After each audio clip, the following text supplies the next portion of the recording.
In this video I'm going to show you a lovely property on the outskirts of the city of Palhoça in Santa Catarina. And this property has 2 houses, 6 hectares of land, a river running through it, and also a small waterfall. And this property is well located, so it's on the outskirts of the city of Palhoça, which is in the metropolitan area of Florianópolis, which is the capital of Santa Catarina. So you can drive from this property to Florianópolis in less than an hour, and then you can also drive to some really nice beaches as well within an hour. So Palhoça has some really nice beaches. My favorite is Praia do Sonho, but then you've also got really nice beaches further north in Florianópolis, and also further south like Praia da Rosa. And the real estate agent selling this property is Terras Prósperas Imoveis, and I'll leave a link to him in the description below. So let's have a look at this property. So this is the entrance to the property, and it's a dirt road that leads to the property. So this road here leads to Palhoça and to Florianópolis. So you can get to the city of Palhoça in less than half an hour and 1 hour to get to Florianópolis. And if you drive in this direction, you get to a town called Santo Amaro da Imperatriz, which is also a really nice little town.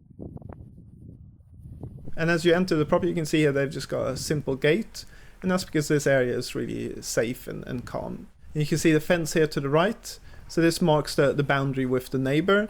So this is where the land starts, and the land stretches all the way down to those ponds there, and then up the hill as well. So all of that is the property, and then to the left as well, into the woodland and far to the left. And the driveway to the property is very simple, just a simple gravel driveway.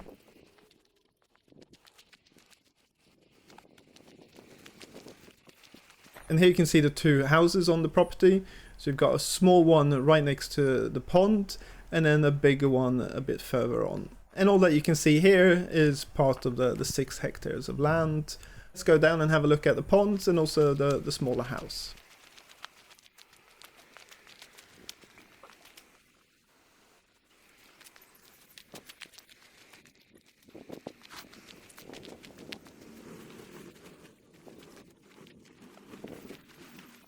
So there are 3 large ponds, and they're all full of fish. So the current owner loves to do some fishing here. And then close to the ponds, you've got the smaller house. Then you have a second pond here to the left, and then another pond further down where you can see that gazebo down there.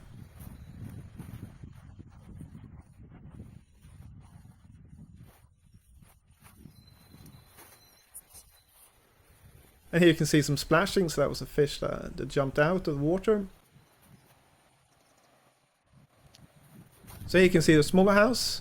So this is only 60 square meters, 650 square feet. And it's got an open plan living room and kitchen, 1 bedroom and 1 bathroom. And then there's a very nice lawn here, and then you've got the second house, which is more kind of for entertaining. So it's just 1 big open room and 2 bathrooms.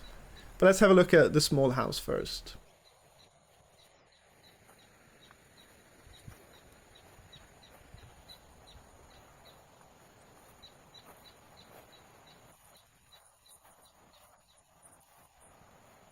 So as you enter the house, you've got this big open space, which is the open plan living room, dining room and kitchen. And it's a good space, got some big windows as well, and lets in lots of light.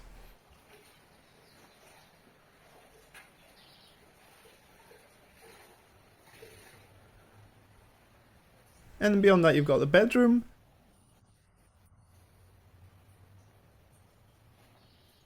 And then an ensuite bathroom. For some reason this agent doesn't want to show the bathroom, maybe it's a mess. And that's basically the house, so it's pretty small. And as you can see, they've got a lawnmower in the house. I'm not sure why they haven't stored that somewhere else. But one thing to note is that the current owner doesn't live here, he just uses it at the weekends and holidays. Obviously you could make this your main residence, you'd have to make a few changes to the houses, but it's definitely possible. Okay, now going out into the garden again. So down here he's got a small gazebo or a fishing area. And I've seen lots of Brazilian homes have this. So they kind of build this little gazebo in the middle of the pond. And so people can stand here and fish, even if it's raining, and they can sit down. And that's what the current owner does with this. And the water in these ponds is supplied by a stream, and then at the other end of the pond the excess water flows out and back into the stream, which you can see here. Okay, so let's have a look at the other house, which is bigger. So this one is 120 square meters, which is 1,300 square feet. And like I said, the current owner is kind of using it just as an entertaining area, so it's just one big open plan space.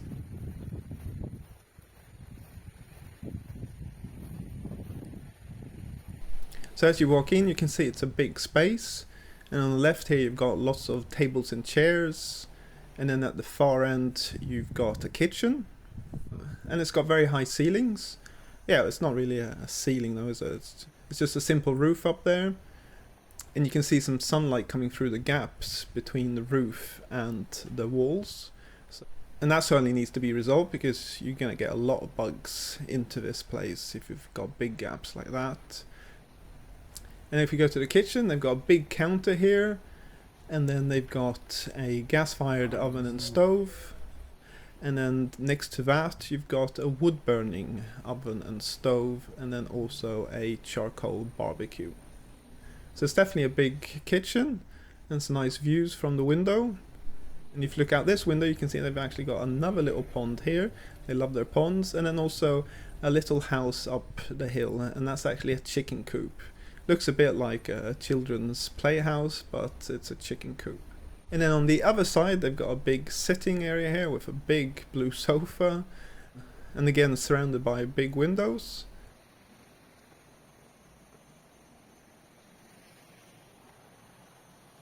And then straight ahead here, you've got two bathrooms. Both bathrooms with showers. So you can see they built this place to have big parties with lots of friends and family coming over.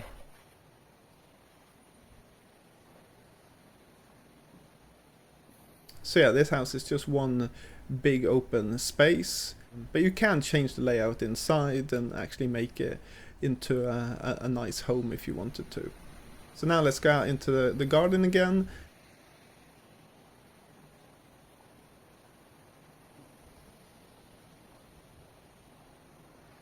And then just outside the house here on the lawn, you've got a nice seating area and also some swings here. So now let's have a look at the stream and the waterfall. And this is in the woodland here at the side of the house.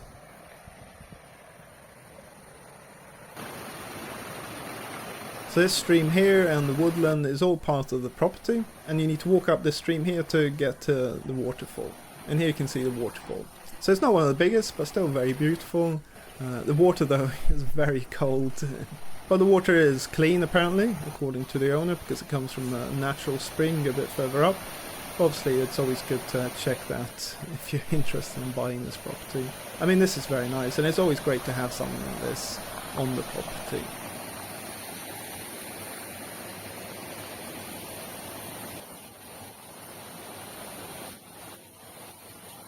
Okay, and then let's explore the rest of the land. So there's still a lot of land left to have a look at. So we're walking up the hill now, so the houses are behind us, and the property stretches up to this hill and beyond. And here to the right you can see there's a small building, so this is just a storage area and a small stables as well, because the current owner has a couple of horses. So now let's go to the top of the hill and have a look.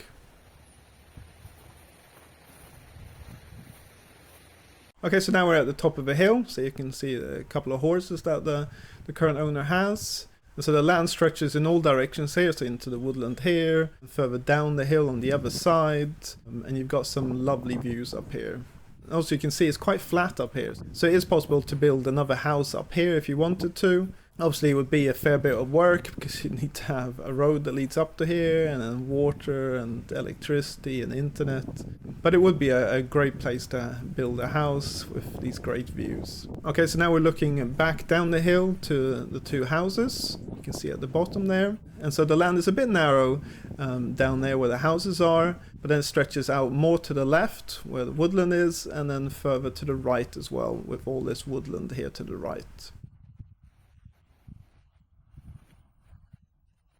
And on the left there at the top of the hill you can see the neighbor's house there as well. So they kind of built their property at the top of a hill, and if you buy this property you could as well build a property here at the top of the hill. But one thing to mention is that down where the houses are, you've got the stream and the waterfall and the ponds as well, so there's a lot of water there. So there is always a risk of flooding. I'm not sure if that's ever happened here, but it is something you need to take into consideration. And it's always worth investigating that before you buy any property in this area. Okay, and that's the property. And in terms of the price, so this property is for sale for 1.6 million reais, which is $290,000. So I think this is really interesting. I think you get a lot for your money. So you get a lot of land, 2 houses, a waterfall, a stream. So I mean that's pretty good. But there are a couple of things that you need to think about. Obviously I mentioned the risk of flooding, then also the fact that it takes an hour to drive to Florianópolis, the city. And part of this journey will be on a dirt road as well, so you need to think of that. And also if you want to live here and not have it as a holiday home or something, then you're going to have some costs kind of changing the layout inside the houses as well. So that's another thing you need to consider. But there are lots of opportunities with this place. I mean, one thing you could do is build another house at the top of a hill, and that'd be your main residence. And then you could rent out the 2 current houses on Airbnb, for example. I mean, yes, you need to spend some money making changes to those properties, and that's definitely an option. And there are lots of properties in this area which people rent out on Airbnb, because there are many people who want to escape Florianópolis for the weekend and just stay in a small house in the countryside. So that's definitely a possibility. So I hope you like this video. Please leave a like, subscribe. If you've got any questions or anything, leave in the commentary below. So thanks for watching. Until next time.